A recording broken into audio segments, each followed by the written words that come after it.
Hello everyone. Dear students, we already completed the first chapter and the title of the first chapter is Indian Economy on the Eve of Independence. So, in the first chapter we covered few important points. They are low level of economic development under the colonial rule, why the economic development of India was very low under the colonial rule. The second one, agricultural sector, the condition of agricultural sector before independence, industrial sector and its performance, and foreign trade, major exports and imports, and demographic condition, then census, literacy rate, mortality rate, infant mortality rate, occupational structure we covered, that is the distribution of working population among three major sectors of the economy, primary, secondary and tertiary, and infrastructure, the development of infrastructure during the colonial period and their contribution. So, this is about the first chapter. Yes, dear students, today we are going to start the second important chapter, and the title of the chapter is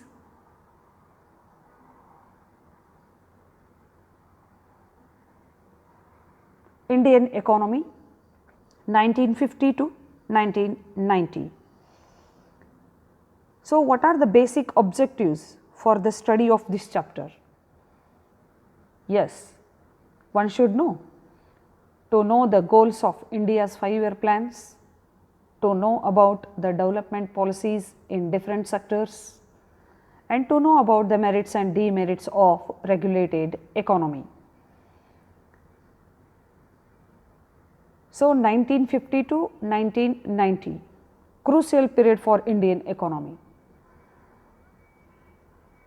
and the objectives are very interesting. Being economic students, we should know the goals of India's 5-year plans, its objectives, targets, that to know about the development of Indian economy and the policies implemented or introduced by the government of India to attain the goal of economic development, and the merits and demerits of the regulated economy. So, these are the three important objectives for this chapter. ಮುದ್ದು ವಿದ್ಯಾರ್ಥಿಗಳೇ, ಈಗಾಗಲೇ ನಾವು ಮೊದಲನೆಯ ಅಧ್ಯಾಯವನ್ನು ಅಭ್ಯಾಸ ಮಾಡಿದ್ದೇವೆ. ಮೊದಲನೆಯ ಅಧ್ಯಾಯದಲ್ಲಿ ಸ್ವತಂತ್ರ ಪೂರ್ವದಲ್ಲಿ ಭಾರತದ ಆರ್ಥಿಕ ಸ್ಥಿತಿಗತಿಗಳು ಹೇಗಿದ್ದವು, ಕೃಷಿ ವಲಯ, ಕೈಗಾರಿಕಾ ವಲಯ, ದೇಶದ ಮೂಲಸೌಕರ್ಯಗಳು ಹೇಗಿದ್ದವು, ಜನಸಂಖ್ಯಾ ಸ್ಥಿತಿಗತಿಗಳು ಹೇಗಿದ್ದವು, ಇವೆಲ್ಲವುಗಳ ಬಗ್ಗೆ ನಾವು ವಿವರಣಾತ್ಮಕವಾಗಿ ಅಧ್ಯಯನ ಮಾಡಿದ್ದೇವೆ. ಇವತ್ತು ನಾನು ಎರಡನೆಯ ಅಧ್ಯಾಯದ ಬಗ್ಗೆ ತಮಗೆ ಮಾಹಿತಿಯನ್ನು ಕೊಡಲು ಇಚ್ಛಿಸುತ್ತಿದ್ದೇನೆ. ಎರಡನೆಯ ಅಧ್ಯಾಯದ ಶೀರ್ಷಿಕೆ ಭಾರತದ ಅರ್ಥವ್ಯವಸ್ಥೆ 1950ರಿಂದ 1990. ಈ ಅಧ್ಯಾಯವನ್ನು ಅಭ್ಯಸಿಸುವಂತಹ ಮುಖ್ಯವಾದ ಉದ್ದೇಶಗಳು ಯಾವುವು ಎಂದಾಗ ಮುಖ್ಯವಾಗಿ 3 ಉದ್ದೇಶಗಳನ್ನು ಕೊಟ್ಟಿದ್ದಾರೆ. ಭಾರತದ ಪಂಚವಾರ್ಷಿಕ ಯೋಜನೆಗಳ ಗುರಿಗಳು, ಆರ್ಥಿಕ ಅಭಿವೃದ್ಧಿಯ ನೀತಿ ಧೋರಣೆಗಳು ಮತ್ತು ನಿಯಂತ್ರಿತ ಅರ್ಥವ್ಯವಸ್ಥೆಯ ಅನುಕೂಲ ಮತ್ತು ಅನಾನುಕೂಲತೆಗಳ ಬಗ್ಗೆ ಅಧ್ಯಯನ ಮಾಡುವಂಥದ್ದು. So with these 3 objectives, let us try to know the concepts of the second important chapter, Indian Economy 1950 to 1990. What are the contents of the chapter? See here, 5 contents are there. First one, as we all know that, introduction part. The second one, the goals of the 5-year plans. Third one, agricultural performance 1950 to 1990, the performance of industry and trade 1950 to 1990, and finally the conclusion, overall conclusion. These are the 5 contents of this chapter.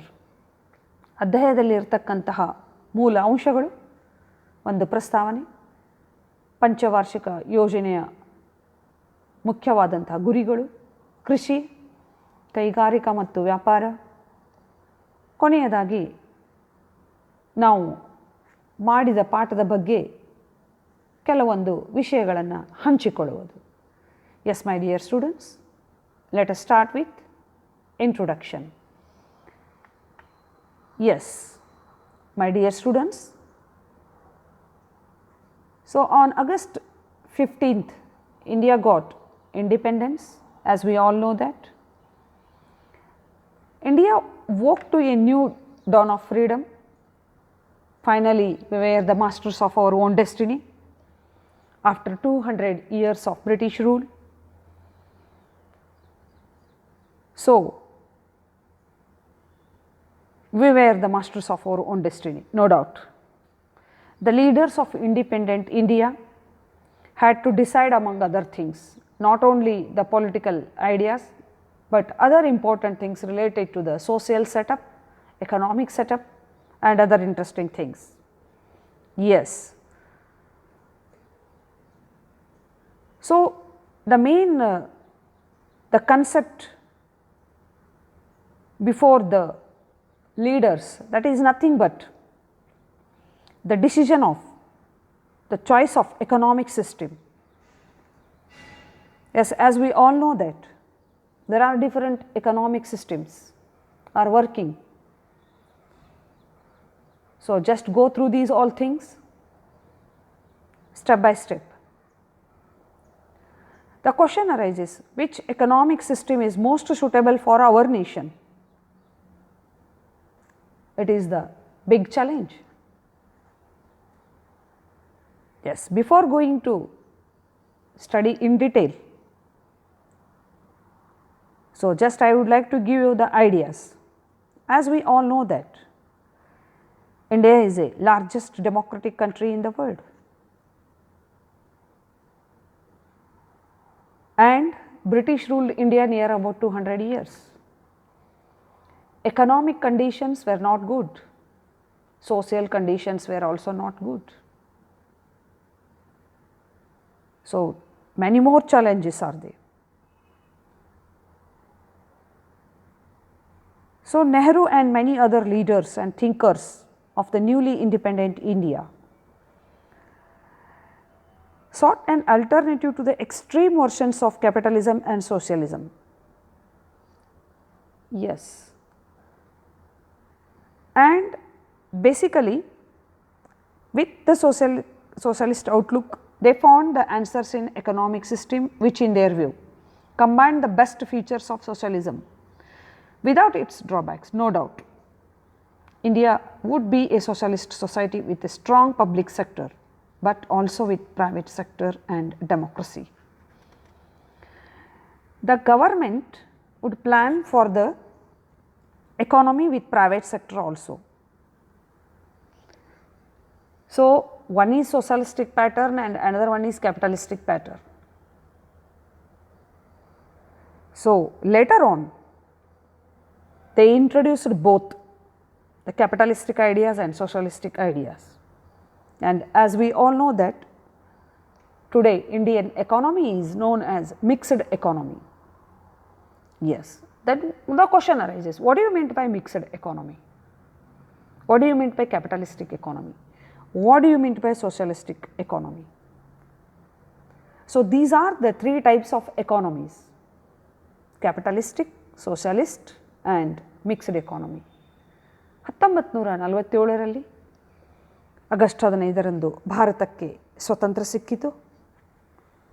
So, ನಂತರದ ದಿನಗಳು ಸಾಕಷ್ಟು ಕಠಿಣವಾಗಿದ್ದವು. ದೇಶದ ರಾಜಕೀಯ ಆರ್ಥಿಕ ತಜ್ಞರಿಗೆ ಸಾಕಷ್ಟು ಸಮಸ್ಯೆಗಳನ್ನು, ಸವಾಲುಗಳನ್ನು ಎದುರಿಸುವಂತಹ ಸನ್ನಿವೇಶಗಳು ಬಂದಿದ್ದವು. ಮೊದಲನೆಯದಾಗಿ ಯಾವ ಬಗೆಯ ಅರ್ಥ ವ್ಯವಸ್ಥೆಯನ್ನು ನಾವು ಅಳವಡಿಸ್ಕೊಳ್ಬೇಕು, ಆರ್ಥಿಕ ವ್ಯವಸ್ಥೆ ಹೇಗಿರಬೇಕು ಎನ್ನುವುದು. ನೆಹರು, ಇನ್ನಿತರ ರಾಜಕೀಯ ಧುರೀಣರು, ಅರ್ಥಶಾಸ್ತ್ರಜ್ಞರು ಸಮಾಜಶಾಹಿ ಮತ್ತು ಬಂಡವಾಳಶಾಹಿ ಅರ್ಥವ್ಯವಸ್ಥೆಯ ಹಲವು ಲಕ್ಷಣಗಳನ್ನು ಆರ್ಥಿಕ ವ್ಯವಸ್ಥೆಯಲ್ಲಿ ಅಳವಡಿಸಿಕೊಳ್ಳುವಂತಹ ವ್ಯವಸ್ಥೆಯನ್ನು ಮಾಡಿದರು.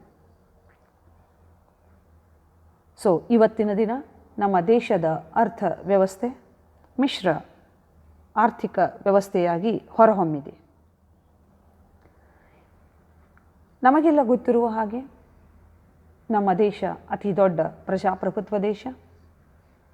ಹಾಗೆಯೇ ಸಮಾಜಶಾಹಿ ಮತ್ತು ಬಂಡವಾಳಶಾಹಿ ಲಕ್ಷಣಗಳನ್ನು ಒಳಗೊಂಡಂತಹ ಒಂದು ಅರ್ಥವ್ಯವಸ್ಥೆ. ಇವೆಲ್ಲವುಗಳನ್ನು ಸೂಕ್ಷ್ಮವಾಗಿ ಅಧ್ಯಯನ ಮಾಡುವುದಕ್ಕಿಂತ ಮುಂಚೆ ನಮ್ಮ ಮುಂದಿರುವಂಥ ಪ್ರಶ್ನೆಗಳು ಬಂಡವಾಳಶಾಹಿ ಅರ್ಥವ್ಯವಸ್ಥೆ, ಸಮಾಜಶಾಹಿ ಅರ್ಥವ್ಯವಸ್ಥೆ ಹಾಗೂ ಮಿಶ್ರ ಅರ್ಥವ್ಯವಸ್ಥೆ ಎಂದರೇನು? Yes, we should know these three in detail. Come to the point. What do you mean by capitalist economy?